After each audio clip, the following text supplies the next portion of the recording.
Hi friends, നിങ്ങൾക്ക് background ഇതേ ഇങ്ങനെ ചേഞ്ച് ചെയ്യണോ അതോ ഇങ്ങനെ ചേഞ്ച് ചെയ്യണോ? ഇന്ന് നിങ്ങൾ ആവശ്യപ്പെട്ട രണ്ട് പ്രധാന കാര്യങ്ങളാണ് ഞാൻ എൻ്റെ വീഡിയോയിൽ കൊണ്ടുവന്നേക്കുന്നത്. ഒന്ന് ബാക്ക്ഗ്രൗണ്ട് ചേഞ്ച് ചെയ്യുന്നതും രണ്ടാമത്തത് നിങ്ങൾക്ക് യൂസ് ചെയ്തിട്ട് നിങ്ങളുടെ വീഡിയോസ് എങ്ങനെ നിങ്ങൾക്ക് ചെയ്യാം എന്നുള്ളതാണ്. വളരെ സേഫ് ആയിട്ടുള്ള മെത്തേഡാണ് ഞാനകത്ത് പറയുന്നത്. അപ്പോൾ നമുക്ക് വീഡിയോയിലേക്ക് പോകാം. പലരും എന്നോട് ക്യാമറയിൽ നോക്കി സംസാരിക്കാൻ പറയും, പക്ഷേ എനിക്ക് ഇങ്ങനെ നോക്കി സംസാരിക്കുമ്പോഴാണ് കുറച്ച് കംഫർട്ടബിൾ. ഒന്നും വിചാരിക്കല്ലോ കേട്ടോ. അപ്പോൾ നമുക്ക് കാര്യത്തിലേക്ക് കടക്കാം.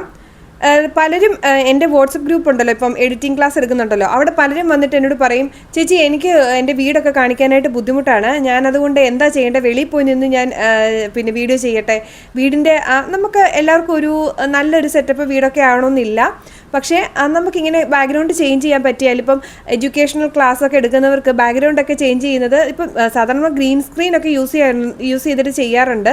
അപ്പോൾ അതിൻ്റെ ഒന്നും ഒരു ആവശ്യമില്ലെന്നേ, നമുക്ക് ഈസി ആയിട്ട് ചെയ്യാം. നമുക്ക് നമ്മുടെ ബാക്ക്ഗ്രൗണ്ടിൽ എന്തെങ്കിലുമൊക്കെ ഒരു പിക്ചേഴ്സ് കാണിക്കാനോ അല്ലെങ്കിൽ നമുക്ക് എന്തെങ്കിലും ഒരു ന്യൂസിനെ കുറിച്ചൊക്കെ പറയുമ്പോഴത്തേനും അതൊക്കെ നമുക്ക് ഇങ്ങനെ ബാക്കിലൊന്ന് കാണിക്കണം, അല്ലെങ്കിൽ നമുക്ക് നമ്മുടേതായ ഒരു ചെറിയൊരു സ്റ്റുഡിയോ സെറ്റപ്പിലൊക്കെ ഇരുന്ന് സംസാരിക്കണമെങ്കിലൊക്കെ ഈ ഒരു ടെക്നിക്ക് വളരെ ഈസിയാണ്. ഇൻഷോട്ട് എന്ന് പറഞ്ഞ ആപ്പാണ് ഞാൻ യൂസ് ചെയ്യുന്നതെന്ന് ഞാൻ കഴിഞ്ഞ വീഡിയോയിലും പറഞ്ഞിട്ടുണ്ട്. വളരെ ഈസിയാണ്, കൊച്ചു കുട്ടികൾക്ക് പോലും ഈസി ആയിട്ട് മാനേജ് ചെയ്യാവുന്നതാണ്. അപ്പോൾ നേരെ അങ്ങോട്ട് പോയാലോ. ഇതിനു വേണ്ടി നമ്മൾ കോപ്പിറൈറ്റ് ഇല്ലാത്ത നമ്മുടെ എന്തെങ്കിലും ഒരു ബാക്ക്ഗ്രൗണ്ട് പിക്ചേഴ്സ്, അത് നമ്മുടെ പലരും ചാടിക്കയറി ഇപ്പോൾ പോയി ഓരോ പിക്ചേഴ്സ് സെലക്ട് ചെയ്യില്ല. 16:9 ആണ് നമ്മൾ വീഡിയോ എഡിറ്റ് ചെയ്യുന്ന റേഷ്യോ എങ്കിൽ അതേ റേഷ്യോയിലുള്ള പിക്ചേഴ്സ് നമ്മൾ സെലക്ട് ചെയ്യുക. കുറച്ച് ഡാർക്ക് പിക്ചേഴ്സ് ആയിരിക്കും നല്ലത്. അപ്പം നമ്മൾ നന്നായിട്ട് എറിച്ച് നിൽക്കും, നമ്മുടെ ശരീരവും നമ്മുടെ സ്കിന്നൊക്കെ നന്നായിട്ട് തെളിഞ്ഞ് കാണുകയും ബാക്ക്ഗ്രൗണ്ട് കുറച്ച് ഡാർക്കായിട്ട് ഇരിക്കുമ്പോൾ നല്ല ഭംഗിയായിരിക്കും. അപ്പോൾ അങ്ങനെയൊക്കെ സെലക്ട് ചെയ്യുക. പക്ഷേ എഡ്യൂക്കേഷണൽ വീഡിയോസൊക്കെ ചെയ്യുന്നവരാണ് അതനുസരിച്ചുള്ള പിക്ചേഴ്സ് എടുക്കുക. ഓക്കെ, ആദ്യം ഇൻഷോട്ട് ആപ്പ് നമ്മളിങ്ങനെ ഓപ്പൺ ചെയ്യുമ്പോൾ വീഡിയോ എന്ന് പറഞ്ഞൊരു ഓപ്ഷൻ ഉണ്ട്. അതിൽ ക്ലിക്ക് ചെയ്ത് കഴിഞ്ഞാൽ നമുക്ക് ഗാലറിയിലേക്ക് പോയിട്ട് നമുക്ക് വീഡിയോ സെലക്ട് ചെയ്യാം. ഒരു പച്ച കളർ കാണുന്നില്ല, അതിൽ ക്ലിക്ക് ചെയ്താൽ ഗാലറിയിലേക്ക് പോയി വീഡിയോ സെലക്ട് ചെയ്യും. ഷോർട്ട് വീഡിയോ ആണ് ഞാൻ സെലക്ട് ചെയ്തത്. അപ്പോൾ ക്യാൻവാസിൽ ഞാൻ റേഷ്യോ എടുക്കുന്നത് 9:16 ആണ് ഷോർട്ട് വീഡിയോയുടെ റേഷ്യോ. നമുക്ക് ഈ ടൂൾസിനകത്ത് നിന്ന് കട്ടൗട്ട് എന്ന് പറഞ്ഞൊരു ഓപ്ഷൻ ഉണ്ട്. അതിൽ ക്ലിക്ക് ചെയ്ത് കഴിഞ്ഞാൽ അതിൽ കട്ടൗട്ട് എന്നുള്ളതിന് ക്ലിക്ക് ചെയ്യുമ്പോൾ നമ്മുടെ ബാക്ക്ഗ്രൗണ്ട് എല്ലാം ഒരു ബ്ലാക്ക് കളറാവും. ഈ ബാക്ക്ഗ്രൗണ്ട് എന്ന് പറയുന്ന ആ ഒരു ഓപ്ഷനിൽ ക്ലിക്ക് ചെയ്ത് കഴിഞ്ഞാൽ നമുക്ക് നേരെ ഗാലറി ഇപ്പോൾ ഇഷ്ടമുള്ള ബാക്ക്ഗ്രൗണ്ട് സെലക്ട് ചെയ്യാവുന്നതാണ്. ഇതാ സെലക്ട് ചെയ്ത് കഴിഞ്ഞാൽ ഇങ്ങനെ ഇരിക്കും, നമ്മുടെ ബാക്ക്ഗ്രൗണ്ടിലേക്ക് വരും. ഇനി ബാക്ക്ഗ്രൗണ്ട് നമ്മുടെ ഇതുമായിട്ട് ഒന്ന് ബ്ലെൻഡ് ആക്കാൻ വേണ്ടി നമ്മുടെ കളർ ഒന്ന് ചേഞ്ച് ചെയ്യാൻ കോൺട്രാസ്റ്റും കൂട്ടി കൊടുത്ത് കളറും കൂട്ടി കൊടുത്ത് കഴിയുമ്പോൾ ഇതുപോലെ നല്ല കളർഫുള്ളായിട്ട് ബാക്ക്ഗ്രൗണ്ടും നമ്മൾ നന്നായിട്ട് കളർഫുള്ളായിട്ട് ബ്ലെൻഡ് ആയിട്ടിരിക്കും. ഇപ്പോൾ എല്ലാവർക്കും ബാക്ക്ഗ്രൗണ്ട് ശരിയാകുന്നില്ല ചേച്ചി എന്നുള്ള സങ്കടം മാറിയില്ലേ, ഒരു പരിധിവരെയൊക്കെ മാറിയില്ലേ? അപ്പോൾ ഇതിനും പെർഫെക്റ്റ് ആയിട്ടൊക്കെ ചെയ്യാൻ അറിയാവുന്നവരുണ്ടായിരിക്കാം, അതിലും വലിയ ആപ്പും. ഇത് പക്ഷേ സിമ്പിളായിട്ട് ചെയ്യാം. എന്നെ കാണുന്നവർ വളരെ സിമ്പിളായിട്ട് എഡിറ്റിങ്ങിനെ കുറിച്ച് വലിയ കാര്യങ്ങൾ അറിയാവുന്നവരൊന്നും അല്ല, അതെനിക്ക് മനസ്സിലാവുന്നുണ്ട്. അതുകൊണ്ട് ഞാൻ സിമ്പിൾ ഒരു മെത്തേഡ് പറഞ്ഞു തന്നാ കേട്ടോ. നെക്സ്റ്റ് യൂസ് ചെയ്ത് വീഡിയോ ചെയ്യുന്നതിനെ കുറിച്ച് പറയുമോ ചേച്ചി എന്ന് ചോദിച്ചു. നിങ്ങളിൽ പലർക്കും ഉള്ളൊരു തെറ്റിദ്ധാരണയാണ്, ഞങ്ങളെക്കൊണ്ടത് ഒരു കാര്യം പറയാനോ ചെയ്യാനോ അല്ലെങ്കിൽ അവർക്ക് മുന്നിലേക്ക് വരാനോ ഇഷ്ടമില്ല. അപ്പോൾ ഇവർ വിചാരം ഉപയോഗിച്ച് പെട്ടെന്ന് ഒരു വീഡിയോ ക്രിയേറ്റ് ചെയ്തിട്ട് കഴിഞ്ഞാൽ ആളുകൾ കാണും, അതിൽ നിന്ന് പണം സമ്പാദിക്കാമെന്ന്. തെറ്റായ ധാരണയാണ്. നിങ്ങളിങ്ങനെ ചിന്തിക്കുന്നുണ്ടെന്നുള്ളത് നിങ്ങൾ ചിന്തിക്കുന്നതിന് മുന്നേ തന്നെ യൂട്യൂബ് ചിന്തിച്ചിട്ടുണ്ട്. അതുകൊണ്ട് 2026 റൂൾസൊക്കെ വന്ന സമയത്ത് ലോ എഫോർട്ട് വീഡിയോ, അതായത് നമ്മൾ കഷ്ടപ്പെടാത്ത ഒരു വീഡിയോ ഇല്ലേ, അങ്ങനെയുള്ള വീഡിയോകൾക്ക് അവർ ഒത്തിരി യൂട്യൂബ് പ്രോത്സാഹിപ്പിക്കുന്നില്ല. പക്ഷേ നിങ്ങളെ ഞാൻ വെച്ച് പിക്ചേഴ്സ് ക്രിയേറ്റ് ചെയ്തിട്ട് എങ്ങനെ നിങ്ങളുടെ വീഡിയോസിൽ യൂസ് ചെയ്യുന്നു എന്നുള്ളത് ഞാൻ നിങ്ങൾക്ക് പറഞ്ഞുതരാം. അതാകുമ്പോൾ നിങ്ങളിൽ പലവരും ഭക്തിപരമായ കാര്യങ്ങൾ സംസാരിക്കുന്നവരുണ്ടായിരിക്കും. ഇപ്പോൾ ഉസ്താദുമാരുണ്ട്, പള്ളിയിലച്ചന്മാരുണ്ട്, അല്ലാത്ത ഈ പറഞ്ഞ പോലെ സന്യാസിമാർ, ഗുരുക്കന്മാരൊക്കെ ഉണ്ട്.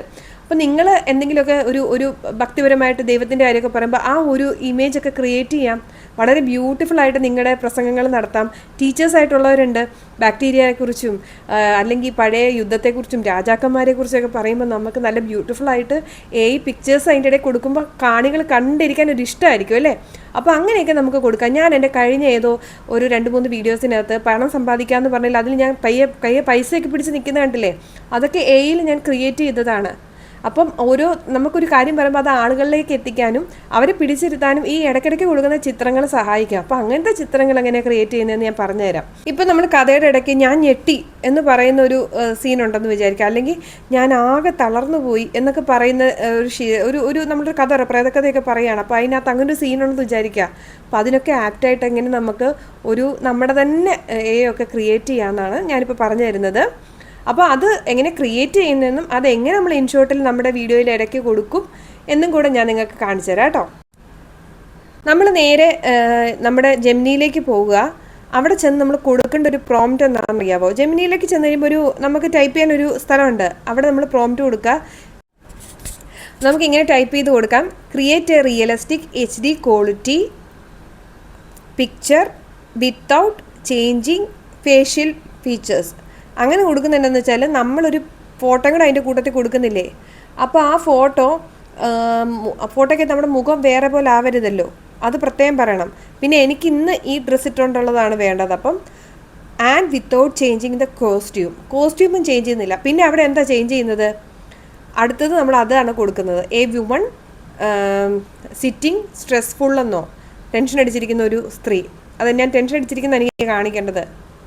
അല്ലെങ്കിൽ എ വുമൺ, നമുക്ക് ദേഷ്യപ്പെട്ടാണെങ്കിൽ a woman with angry face.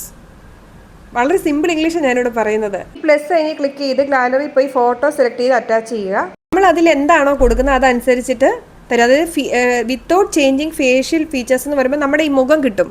അത് കഴിഞ്ഞാൽ നമ്മുടെ കോസ്റ്റ്യൂം ആർട്ടിടയ്ക്ക് നമുക്ക് വേണമെങ്കിൽ പറയാം wearing A police uniform, A woman wearing A police uniform. അതിൻ്റെ കൂടെ ഇന്ത്യൻ പോലീസ് യൂണിഫോം എന്ന് കൊടുത്താൽ ഇന്ത്യൻ പോലീസ് യൂണിഫോമിൽ നമ്മളെ കിട്ടും. അതായത് നമ്മൾ ആ വാക്കുകൾ കൊടുത്തേച്ചാൽ മതി. അതിനകത്ത് ഒരു ഗ്രാമറിൻ്റെ ഒരു പ്രശ്നമില്ല. നമ്മൾ വുമൺ ആണ് വിയറിങ് എ പോലീസ് യൂണിഫോം എന്ന് കൊടുക്കുമ്പോൾ, അല്ലെങ്കിൽ a woman in doctors costume എന്ന് കൊടുക്കാം. അപ്പം നമുക്കിങ്ങനെ ഈസി ആയിട്ട് കൊടുക്കാം. നിങ്ങൾ എന്ത് കഥ, ഇപ്പോൾ ഭഗവാന്റെ കാര്യമാണെങ്കിൽ നിങ്ങൾക്ക് നിങ്ങളുടെ പിക്ചർ അല്ല കൊടുക്കുന്നത്, നിങ്ങൾ വെറുതെ പറഞ്ഞാൽ മതി ലോർഡ് കൃഷ്ണ വിത്ത് മറ്റേ മയിൽപ്പീലി ഓടക്കുഴൽ എന്നുള്ളതൊക്കെ നമ്മൾ കൊടുത്തേച്ചാൽ മതി. മയിൽപ്പീലിക്ക് എന്തായിരിക്കും പറയുന്നത്? Peacock feather. പിന്നെ ഓടക്കുഴലിന് ഫ്ലൂട്ട് എന്നല്ലേ പറയുന്നത്? ഫ്ലൂട്ട് എന്നൊക്കെ നമ്മൾ അടിച്ചു കൊടുത്താൽ മതി. അപ്പം ലോർഡ് കൃഷ്ണ എന്ന് പറയുമ്പോൾ തന്നെ ശ്രീകൃഷ്ണ ഭഗവാന്റെ ഉറപ്പായിട്ടും പിക്ചർ വരും.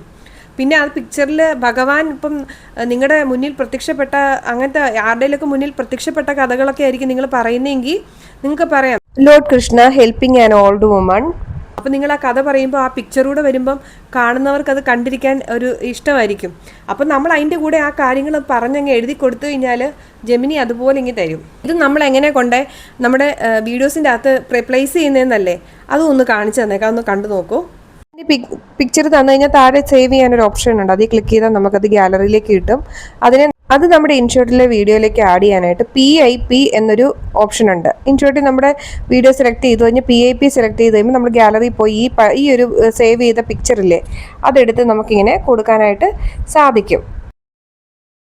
ഇതിങ്ങനെ ഡയറക്റ്റായിട്ട് കൊടുക്കാതെ നമുക്ക് വേണമെങ്കിൽ നമ്മൾ മാസ്ക് ചെയ്ത് കൊടുക്കുക. അതായത് മാസ്ക് എന്ന് പറഞ്ഞ ഓപ്ഷനെ ക്ലിക്ക് ചെയ്യുക. ഈ റൗണ്ട് ഷേപ്പിലൊന്ന് ക്ലിക്ക് ചെയ്യുവാണെങ്കിൽ, എന്നിട്ട് അതിൻ്റെ താഴെ കാണുന്ന ബട്ടണിലൊന്ന് വലിച്ചു കഴിഞ്ഞാൽ അത് നമ്മുടെ പിക്ചറുമായിട്ട് നമ്മുടെ വീഡിയോ ആയിട്ട് അത് ബ്ലെൻഡ് ആവും. കണ്ടോ? അതിപ്പോൾ നമ്മുടെ വീഡിയോ ആയിട്ട് നന്നായിട്ട് ബ്ലെൻഡ് ആയിട്ടുണ്ട്. അപ്പോൾ നമുക്ക് ഇങ്ങനെ ചെയ്യാനായിട്ട് സാധിക്കും. എന്തെങ്കിലും പ്രോംപ്റ്റ് അറിയാത്തതുണ്ടെങ്കിൽ നിങ്ങൾ കമൻറ്റ് ചെയ്താൽ മതി, ഞാൻ വന്ന് നിങ്ങൾക്ക് പ്രോംപ്റ്റ് എന്താണെന്ന് പറഞ്ഞു തരാം. ഞാൻ ഇങ്ങനത്തെ ചെറിയ ചെറിയ വിദ്യകളൊക്കെ യൂസ് ചെയ്തിട്ടാണ് എൻ്റെ വീഡിയോസ് ചെയ്തിട്ടുള്ളത്. അങ്ങനെ ചെയ്ത വീഡിയോസിനൊക്കെ അത്യാവശ്യം വ്യൂസും ഉണ്ട്. അപ്പോൾ നിങ്ങൾ ഇനി ഇങ്ങനെ സ്റ്റോറിയൊക്കെ പറയാൻ നേരത്തെ ഇങ്ങനെ ഉപയോഗിച്ചാലും നിങ്ങൾക്ക് ഇങ്ങനെ ചെറിയ പിക്ചേഴ്സ് ആ സൈഡിൽ കൊടുക്കുന്നതുകൊണ്ടൊന്നും നിങ്ങൾക്ക് യൂട്യൂബ് സ്റ്റുഡിയോയിൽ ചെന്നിട്ട് ഇത് AI ക്രിയേറ്റ് ചെയ്താണെന്നും പറഞ്ഞ് ആ ഒരു ഭാഗം ഓൺ ചെയ്ത് കൊടുക്കേണ്ട ആവശ്യമില്ല. നമുക്കറിയാമല്ലോ, ഫുൾ വീഡിയോ AI ക്രിയേറ്റ് ചെയ്തെങ്കിൽ അത് യൂട്യൂബ് സ്റ്റുഡിയോയിൽ പോയി ആ ഒരു പിന്നെ അതിൻ്റെ ഒരു സെറ്റിങ്സിൽ അത് ആണെന്നുള്ളത് നമ്മൾ ഓക്കെ കൊടുക്കേണ്ടതാണ്. അപ്പോൾ അങ്ങനെയൊന്നും ചെയ്യേണ്ട ആവശ്യം. ഇങ്ങനെ ചെറിയ പിക്ചേഴ്സ് സൈഡിലൊക്കെ യൂസ് ചെയ്യും. നമ്മൾ കഥ പറഞ്ഞുകൊണ്ടിരിക്കുന്നു, സൈഡിൽ യൂസ് ചെയ്യുന്നെങ്കിൽ കുഴപ്പമില്ല. എൻ്റയർ വീഡിയോയിൽ ചലിക്കുന്ന സാധനങ്ങളൊക്കെ നിങ്ങൾ യൂസ് ചെയ്ത് കഴിഞ്ഞാൽ അത് ഫുൾ വീഡിയോയിൽ അതാണെങ്കിൽ നിങ്ങൾ അത് ഓൺ ചെയ്ത് കൊടുക്കേണ്ടി വരും.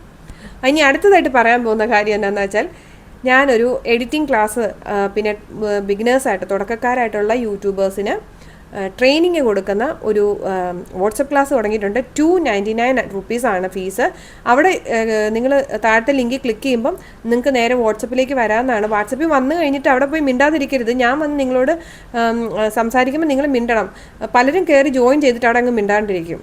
അങ്ങനെ ഞാനിങ്ങനെ ക്ലാസ് തരുന്നത് നിങ്ങൾക്ക്. ഞാനത് ചിലർക്ക് പേഴ്സണലായിട്ടാണ് ക്ലാസ്സുകൾ അയച്ചു കൊടുക്കുന്നത്. റെക്കോർഡഡ് ക്ലാസ് ആണ് കൂടുതലും. അപ്പോൾ കൂടുതൽ അറിയാൻ വേണ്ടി നിങ്ങൾ ലിങ്കിൽ ക്ലിക്ക് ചെയ്യുക. നിങ്ങൾക്ക് ജോയിൻ ചെയ്യാൻ താല്പര്യമുണ്ടെങ്കിൽ ജോയിൻ ചെയ്യുക. നിങ്ങൾക്ക് എന്തെങ്കിലും ഡൗട്ട്സ് ഒക്കെ ഉണ്ടെങ്കിൽ അവിടെ ഒന്ന് ചോദിക്കാവുന്നതാണ്.